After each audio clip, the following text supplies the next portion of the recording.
Town والے علیحدہ tax مانتے ہیں، تو اس صورت میں کوئی چھوٹ نہیں دی جاتی اس کو دکاندار کو، کیونکہ منافع تو پھر رہتا ہی نہیں ہے۔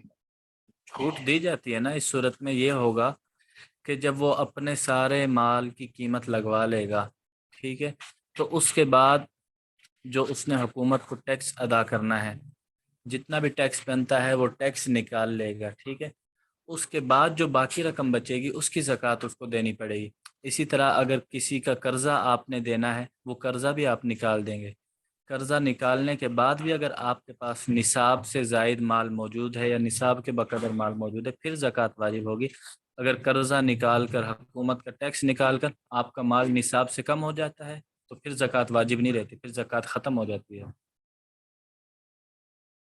اسی طرح آپ نے اگر کسی اور سے قرضہ وصول کرنا ہے تو اس قرضے کو بھی ملایا جائے گا، ٹھیک ہے، آپ اس قرضے کو بھی اپنا مال شمار کریں گے، اپنا مال شمار کر کے اس کی بھی زکوٰۃ ادا کرنی پڑے گی۔ ٹھیک ہے سمجھ آ گئی؟ جی جی جی استاد۔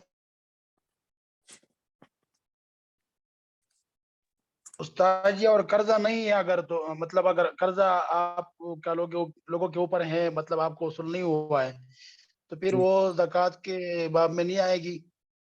نہیں حضرت، اس میں یہ ہے نا کہ اگر آپ کو امید ہے کہ یہ قرضہ مجھے مل جائے گا، پھر تو آپ نے اس کی بھی زکوٰۃ ادا کرنی ہے، اگرچہ وہ آپ کے پاس موجود نہیں ہے، لوگوں کے ذمہ ہیں ابھی، وہ آپ کو 1 مہینے بعد دیں، 2 مہینے بعد، 6 مہینے بعد، سال بعد دیں، لیکن وہ مال تو چونکہ آپ کا ہے، ٹھیک ہے، تو اس کی زکوٰۃ آپ کو دینی پڑے گی۔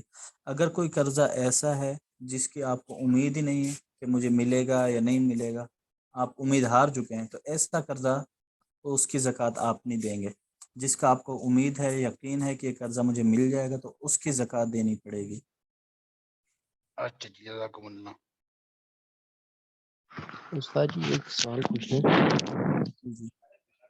استاد جی ایک قرضہ جس کو بندے کو امید نہ ہو کہ واپس شاید مشکل ہی ملے، مطلب 50-50 چانس ہو، تو وہ اگر اس کو مل جائے، آس لگ جائے کہ 2 مہینے بعد اب مجھے ملنے والا ہے، کچھ عرصے بعد اس کو امید لگ جائے گا اب مل جائے گا، تو اس کے اوپر اگر 2-3 سال گزرے ہوئے ہوں تو اس کے اوپر بھی پیچھے 2-3 سال کی زکوٰۃ دینی پڑے گی؟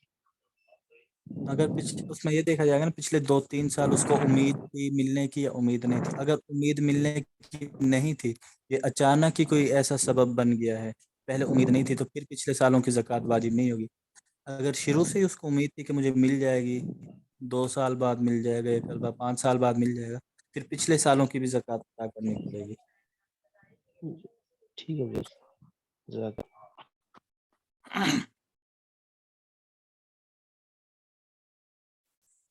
اس کے بعد آ رہا ہے باب زکوٰۃ الزروع والثمار، کھیتی اور پھلوں کی زکوٰۃ کے بارے میں، ٹھیک ہے، زمین سے جو پیداوار حاصل ہوتی ہے اس کی زکوٰۃ کا کیا طریقہ کار ہے، اس میں زکوٰۃ کتنی واجب ہوتی ہے، کتنی پیداوار پر زکوٰۃ واجب ہوتی ہے، تو یہ مسئلے اس باب کے اندر بیان ہوں گے۔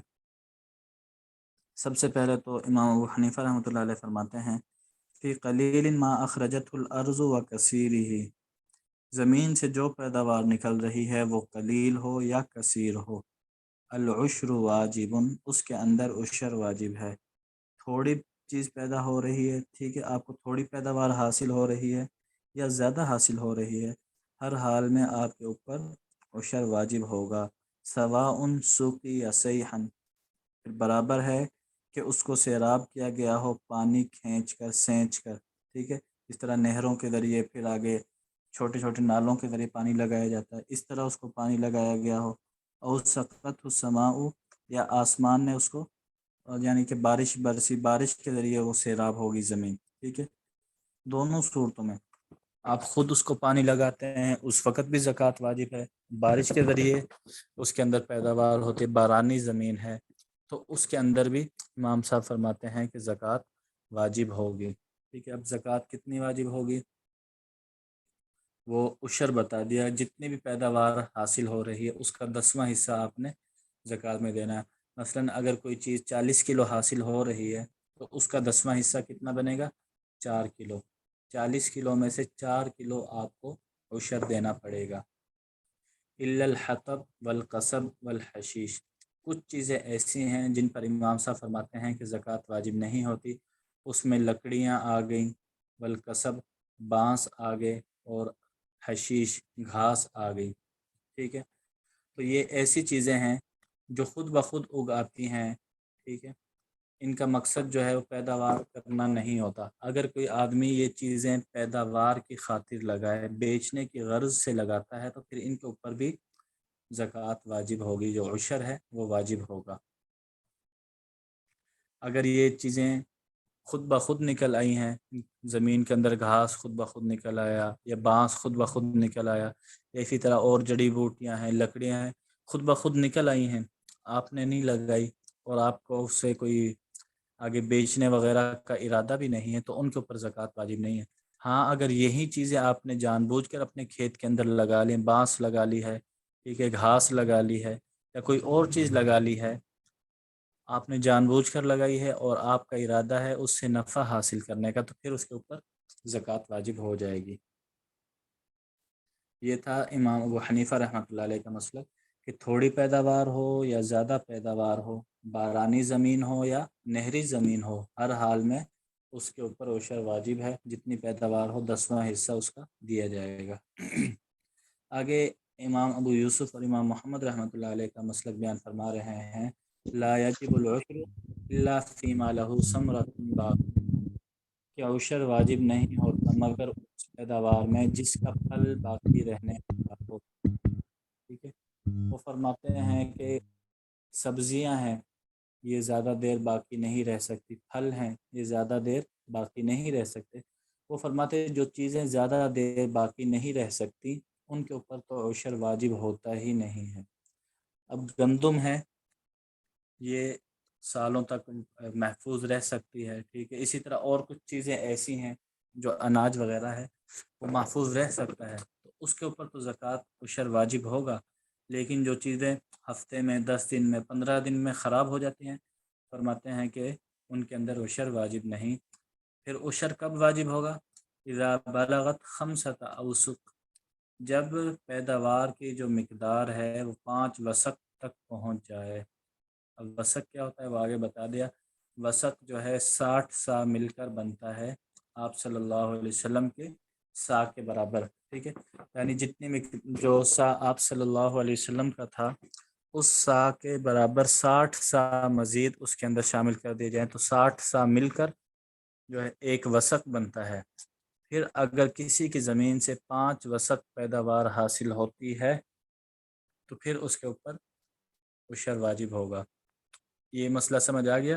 امام صاحب فرماتے ہیں کہ پیداوار کے لیے کوئی نصاب مقرر نہیں ہے۔ صاحبین فرماتے ہیں جس طرح پیچھے گائے، بھینس، بکری، سونا، چاندی، سامان تجارت سب کا نصاب مقرر تھا، اسی طرح زمینی پیداوار کا نصاب بھی مقرر ہے۔ جب مقدار 5 وسق کو پہنچ جائے اور وہ چیز 1 سال تک، کم از کم 1 سال تک محفوظ رہ سکتی ہو تو ان کے اوپر عشر واجب ہوگا۔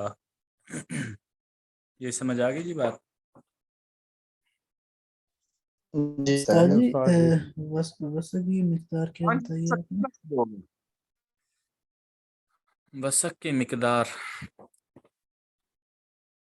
مقدار میں نے کوشش تو کی تھی لیکن سمجھ مجھے خود بھی نہیں آئی ہے آج کل کے اعتبار سے کتنی بنتی ہے۔ 1 منٹ، اس میں کوئنٹل کے اعتبار سے لکھی ہوئی تھی، اب مجھے یہ بھی نہیں پتہ کوئنٹل کتنا ہوتا ہے۔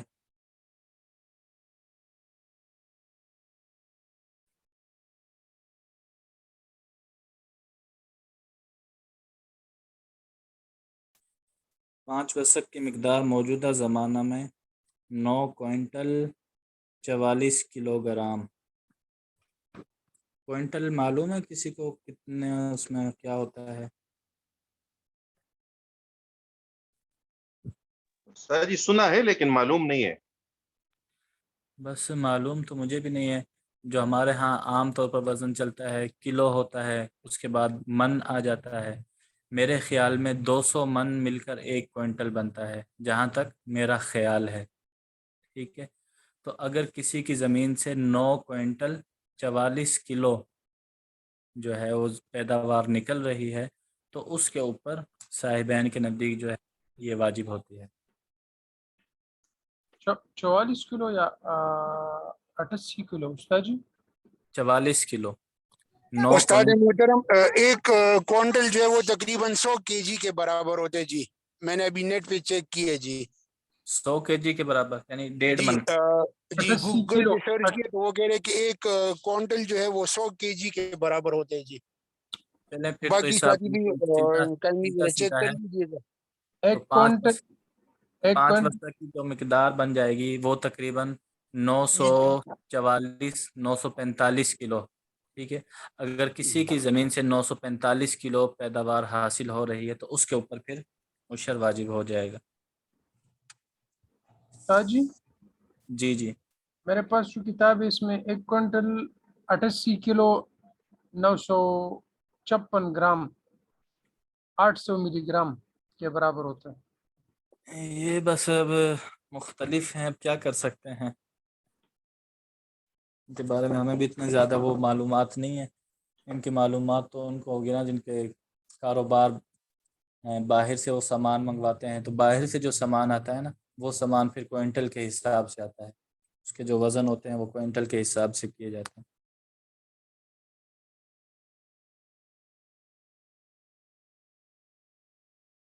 استاد جی فتویٰ صاحبین کے قول میں ہے یا امام صاحب کے قول پہ؟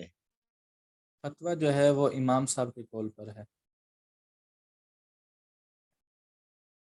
کہ جتنی بھی پیداوار ہو رہی ہے آپ اس کا 10واں حصہ اللہ کے راستے میں دے دیں۔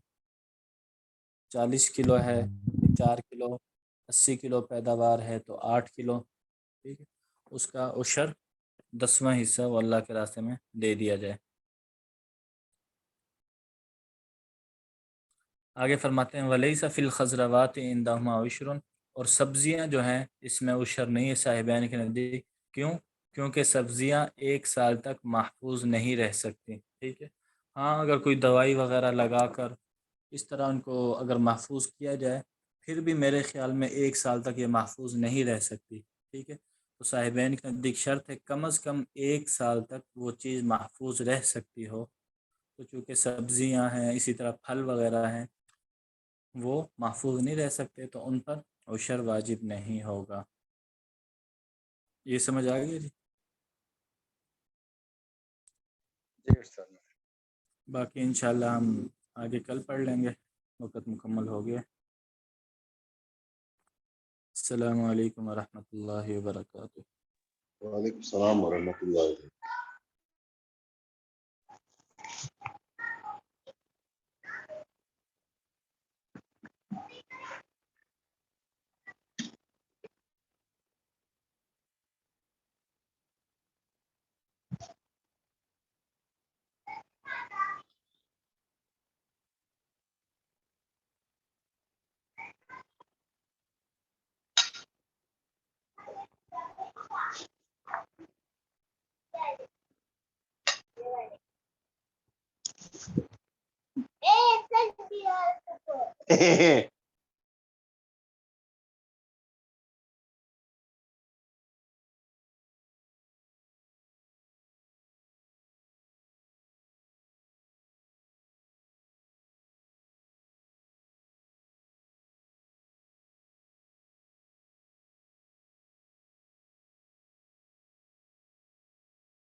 السلام علیکم ورحمۃ اللہ وبرکاتہ۔ وعلیکم السلام ورحمۃ اللہ وبرکاتہ۔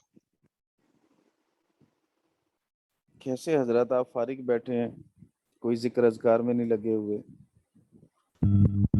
ابھی قدوری کے درس سے فارغ۔ اچھا اچھا۔ اللہ سے سب کچھ ہونے کا یقین اور اللہ کے غیر سے کچھ نہ ہونے کا یقین ہمارے دلوں میں آ جائے۔ دوستو، بھائیو، بزرگوں، اسی بات کی میں نے اللہ کے غیر سے اللہ کے بغیر کچھ نہ ہونے کا یقین۔ جی جی، غلطی ہو گئی جی ہم سے۔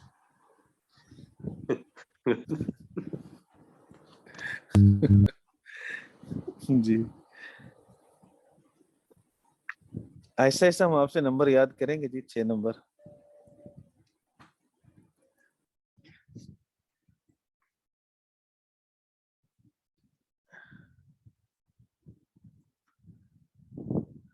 اچھا جی،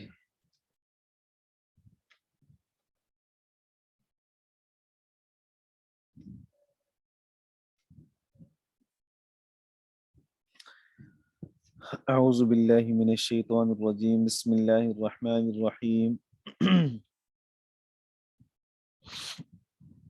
اللہ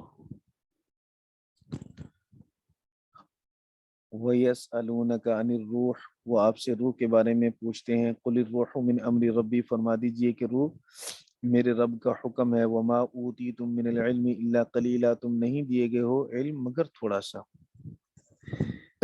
مولانا، 2 طرح کی روایات ہیں۔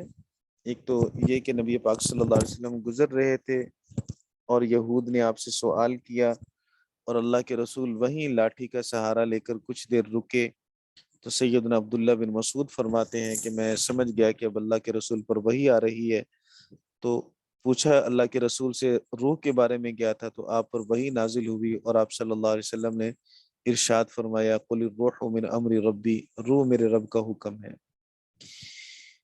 سیدنا عبداللہ بن عباس رضی اللہ تعالیٰ فرماتے ہیں کہ مشرکین مکہ کا ایک وفد یہود کے پاس گیا اور یہود نے پھر یہود سے جا کے پوچھا کہ تم صاحب علم ہو، ہماری رہنمائی کرو، ہم کچھ سوال کریں محمد صلی اللہ علیہ وسلم سے تاکہ ہمیں پتہ چلے کہ حق کیا ہے باطل کیا ہے۔ انہوں نے کہا 3 سوال جا کے کرو، اگر تینوں کے جواب دیں تو پھر وہ سچے نبی نہیں ہیں، اور اگر بعض کا جواب دیں اور بعض کے بارے میں خاموشی اختیار کریں تو پھر سمجھ لو کہ وہ اللہ کے نبی ہیں۔ سوال کیا ہے؟ سوال 3 یہ ہے کہ روح کے بارے میں پوچھو، اصحاب کہف کے بارے میں اور ذوالقرنین کے بارے میں۔ پھر ان 2 کا قصہ تفصیل کے ساتھ سورہ کہف میں اللہ تعالیٰ نے نازل فرمایا، اور روح کے بارے میں یہاں قرآن پاک میں سورہ بنی اسرائیل کے اندر خاموشی سمجھ لیں، کیونکہ اجمالی سا جواب ہے، جواب کی طرف التفات ہی نہیں کیا گیا، بلکہ یہ کہا گیا کہ میرے رب کا حکم ہے بس۔ روح کی حقیقت کیا ہے، کیا کرتی ہے، کیسے جسم میں رہتی ہے، اور اس کو کیا اس کے ساتھ معاملہ ہوتا ہے، اس کے بارے میں کوئی بحث نہیں کی گئی۔ تو جب اللہ کے رسول صلی اللہ علیہ وسلم نے یہ جواب دیا تو اس سے انہیں خفت ہوئی، ندامت ہوئی کہ منہ کی کھانی پڑی ہمیں۔ دوسری بات یہ کہ یہاں روح سے مراد کیا ہے؟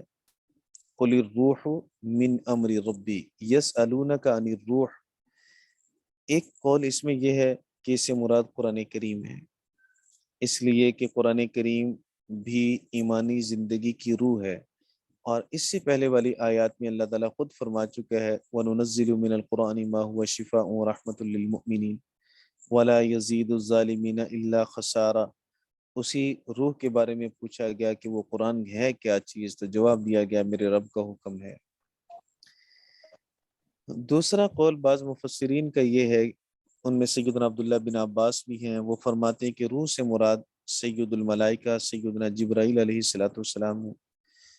اللہ خود فرماتا ہے نزل به الروح الامین وکذالک اوحینا الیک روحا من امرنا،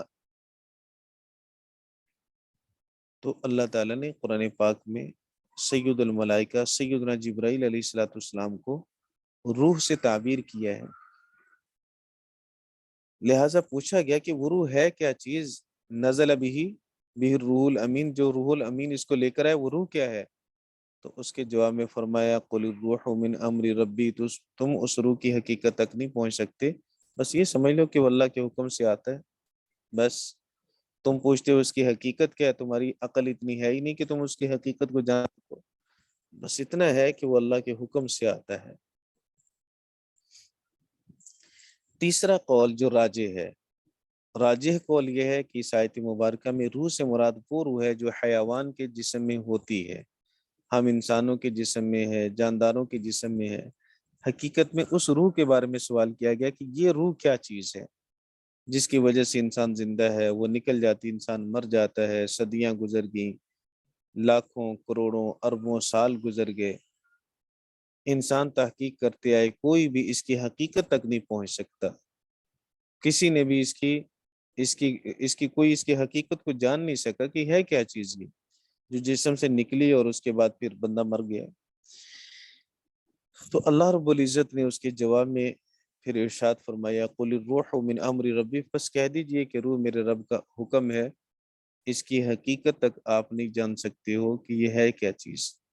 ہاں اتنی بات ہے کہ روح چونکہ امر ربی ہے اور امر ربی مخلوق ہوتا ہے تو روح مخلوق ہے اللہ کی۔ بات آپ کو سمجھ میں آ گئی جی؟ وما اوتیتم من العلم الا قلیلا، اور جو جی استاد جی اس شاگرد جی فرمائیے۔ یہ امر ربی مخلوق کس طرح ہو گئی؟ امر ربی مخلوق ہی ہوتا ہے اور کیا ہوتا ہے؟ یہ تو امر ربی تو اللہ کا حکم ہوتا ہے، تو مخلوق ہی ہے نا۔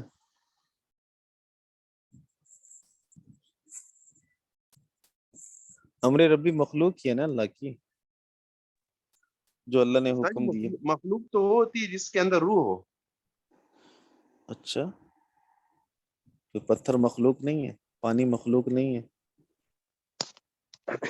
سر جی ایک سوال میرے بھی ذہن میں آ رہا ہے، جی اگر اجازت دیں۔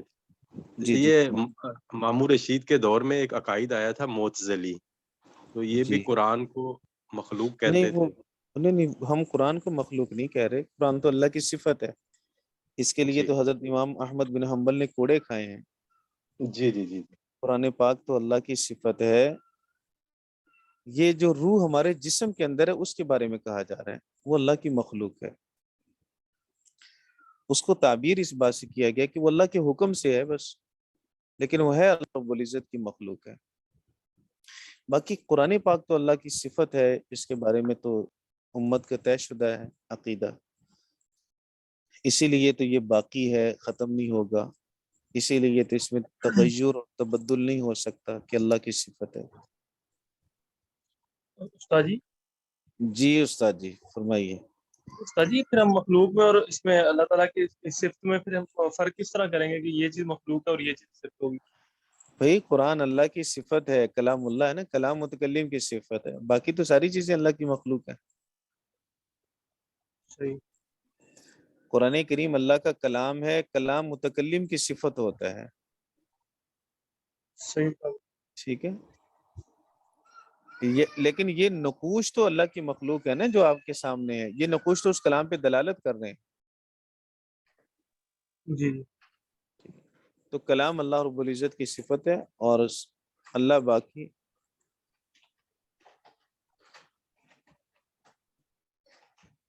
اللہ کی صفات بھی باقی۔ وما اوتیتم من العلم الا قلیلا، فرمایا کہ تم علم نہیں دیے گئے مگر تھوڑا سا۔ ایک تفسیر اس آیت کی یہ ہے کہ نبی پاک صلی اللہ علیہ وسلم نے جب یہ آیت تلاوت کی تو پوچھا گیا کہ یا رسول اللہ کیا یہ ہمارے لیے ہے یا آپ بھی اس میں شامل ہیں؟ تو آپ نے فرمایا کہ ہم تم سب اس میں شامل ہیں، جن کو بھی علم دیا گیا وہ تھوڑا سا ہی دیا گیا، جب اللہ کی طرف نسبت کریں گے تو وہ علم تھوڑا ہوگا۔ ضیاء القرآن بریلوی نے تفسیر لکھی ہے، بہت زبردست تفسیر ہے قرآن پاک کی، تو اس میں انہوں نے لکھا ہے کہ ساری مخلوق کے علم کو اگر جمع کیا جائے تو نبی پاک صلی اللہ علیہ وسلم کا علم اور ساری مخلوق کا علم، ان کی آپس میں نسبت وہی ہے جو ایک قطرے کو سمندر سے ہے، کہ ساری مخلوق کا علم ایک قطرے کی طرح ہے اور نبی پاک صلی اللہ علیہ وسلم کا علم سمندر کی طرح ہے۔ لیکن اگر رسول اللہ کے علم کو اللہ کے علم کے مقابلے میں رکھا جائے تو پھر اللہ کا علم سمندر ہے اور رسول اللہ کا علم قطرے کی طرح ہے۔ حقیقت یہی ہے کہ اللہ رب العزت کا علم لامتناہی ہے، اور انبیاء علیہ السلام کو اللہ نے جتنا بھی علم عطا فرمایا بہرحال وہ علم متناہی ہے، اللہ کا علم لامتناہی ہے۔ ہر ایک کے علم کی حد ہے، اللہ کے علم کی کوئی حد نہیں ہے۔ تو ایک تو یہ تفسیر ہے اس آیت کی، اور دوسرا یہ کہ فرمایا گیا کہ وما اوتیتم من العلم الا قلیلا، اس میں خاص یہودیوں کو خطاب ہے، یہود کو خطاب ہے۔ کیوں؟ اس لیے کہ یہود کے بارے میں اللہ رب العزت نے سورۃ البقرہ میں فرمایا تورات کے بارے میں کہ ومن یؤت الحکمہ فقد اوتی خیرا کثیرا۔ تو یہود کہتے تھے تمہارے قرآن کے اندر ہے کہ جس کو حکمت سے مراد تورات، جس کو تورات دے دی گئی فقد اوتی خیرا کثیرا، اسے خیر کثیر دے دیا گیا۔ حکمت سے مراد ویسے اور معنی بھی لیے گئے، سنت بھی لیا گیا، اور حکمت سے مطلق دنائی بھی مراد لی گئی۔ تو جسے حکمت دے دی گئی اسے خیر کثیر دے دی گئی، لہٰذا ہمیں تو اللہ نے خیر کثیر دی ہوئی ہے، تورات کا علم دیا جس میں حکمت ہے، اور قرآن کریم کہہ رہا ہے جسے حکمت دے دی گئی اسے خیر کثیر دے دیا گیا، لہٰذا ہمیں خیر کثیر دے دی گئی۔ تو اس کے لیے اللہ تعالیٰ نے فرمایا کہ جو تمہیں خیر کثیر حکمت کی صورت میں دی گئی ہے وہ تو بڑی تھوڑی سی ہے بھائی، وما اوتیتم من العلم الا قلیلا، تم نہیں علم دیے گئے مگر بہت تھوڑا سا۔ پھر اللہ رب العزت نے مخاطب کیا نبی پاک صلی اللہ علیہ وسلم کو، لیکن تنبیہ ہے پوری امت کو، مخاطب کیا اللہ کے رسول صلی اللہ علیہ وسلم کو اور تنبیہ کی امت کو، اور یہ فرمائی کہ تم علم کو اپنی ذاتی شان نہ سمجھو، ذاتی کمال نہ سمجھو علم کو، بلکہ یہ اللہ کی عطا ہے۔ وَلَئِن شِئْنَا، اگر ہم چاہیں، لَنَذْهَبَنَّ بِالَّذِي أَوْحَيْنَا إِلَيْكَ، ہم لے جائیں اس کو جو ہم نے آپ کی طرف وحی کیا۔ یہ کاف ضمیر کا مخاطب پیارے آقا صلی اللہ علیہ وسلم ہے، سنایا کو جا رہا ہے کہ علم کو اپنی جاگیر مت سمجھو، علم کو اپنا ذاتی کمال مت سمجھو، اگر اللہ چاہے تو تمہارے دلوں سے، تمہارے صحیفوں سے، تمہارے کتابوں سے اللہ سب کچھ نقوش اٹھا لے، تمہارے سینوں سے اللہ علم اٹھا لے، وحی کا، وہی تو اللہ کی طرف سے ہے، اور اللہ رب العزت نے وحی کے ذریعے تمہیں علم دیا، اس میں تمہارا کیا کمال ہے؟ یہ تو کمال الہی ہے، اللہ رب العزت کا کمال ہے، اس کی عظمت ہے کہ اس نے تمہیں یہ علم عطا فرمایا۔ وَلَئِن شِئْنَا، اگر ہم چاہیں، لَنَذْهَبَنَّ، ہم ضرور بھی ضرور لے جائیں، بِالَّذِي أَوْحَيْنَا إِلَيْكَ، اس کو جو ہم نے آپ کی طرف وحی کیا، ثُمَّ لَا تَجِدُ لَكَ بِهِ عَلَيْنَا وَكِيلًا، پھر آپ نہ پائیں اپنے لیے بِهِ، اس علم کے بارے میں ہمارے خلاف کوئی کارساز، کوئی وکیل جو اس علم کو لوٹا سکے۔ جب ہم اٹھا لیں گے تو ہم آپ کے سینوں سے جب علم کو نکالیں گے تو کوئی واپس لوٹانے والا نہیں ہے۔ الا رحمت من ربک، مگر رحمت تیرے رب کی طرف سے، مولانا استثناء منقطع اگر بنائیں تو اس کا مطلب یہ ہوگا الا رحمت من ربک، مگر رحمت ہے تیرے رب کی طرف سے کہ تیرا رب اس کو واپس لیتا نہیں ہے، اللہ اس کو اٹھا نہیں رہا، یہ اللہ کی طرف سے رحمت ہے۔ ان فضلہ کان علیک کبیرہ، بے شک تیرے اوپر تیرے رب کا فضل بہت بڑا ہے، اس کا فضل تیرے اوپر بہت بڑا ہے۔ نضر بن حارث نے یہ دعویٰ کیا جس کو اللہ تعالیٰ نے سورہ انفال کے اندر بیان کیا، کہا لو نشاء لقلنا مثل ھذا، اگر ہم چاہیں تو ہم اس جیسا قرآن بنا لیں۔ اللہ رب العزت نے اس کے جواب میں یہ بات ارشاد فرمائی، قل لئن اجتمعت الانس والجن، کہہ دو کہ سارے انسانوں اور جنوں کو جمع کرو، الا ان یاتوا بمثل ھذا القرآن، اس بات پر کہ وہ لائیں اس قرآن کی مثل، لا یاتون بمثلہ، وہ اس قرآن جیسا نہیں لا سکیں گے، فصاحت میں، بلاغت میں، امور غیبہ میں، غیبی امور کے اندر اس جیسا کوئی کلام نہیں لا سکیں گے۔ وَلَوْ كَانَ بَعْضُهُمْ لِبَعْضٍ ظَهِيرًا، اگرچہ ان کے بعض کے مددگار بھی بن جائیں۔ وہ خناس تو کہتے ہیں کہ میں اکیلا بنا لوں گا، وہ ساری دنیا کے کافر، ساری دنیا کی عقلاء اپنے ساتھ ملا لے تب بھی وہ اس جیسا کلام نہیں لا سکتا۔ وَلَقَدْ صَرَّفْنَا لِلنَّاسِ فِي هَذَا الْقُرْآنِ مِنْ كُلِّ مَثَلٍ، اور ہم نے بیان کیا لوگوں کے لیے اس قرآن کے اندر ہر طرح کی مثال کو، اور بار بار بیان کیا۔ صرفنا، صرف یصرف تصریفاً، بار بار پھیرنا۔ فابا،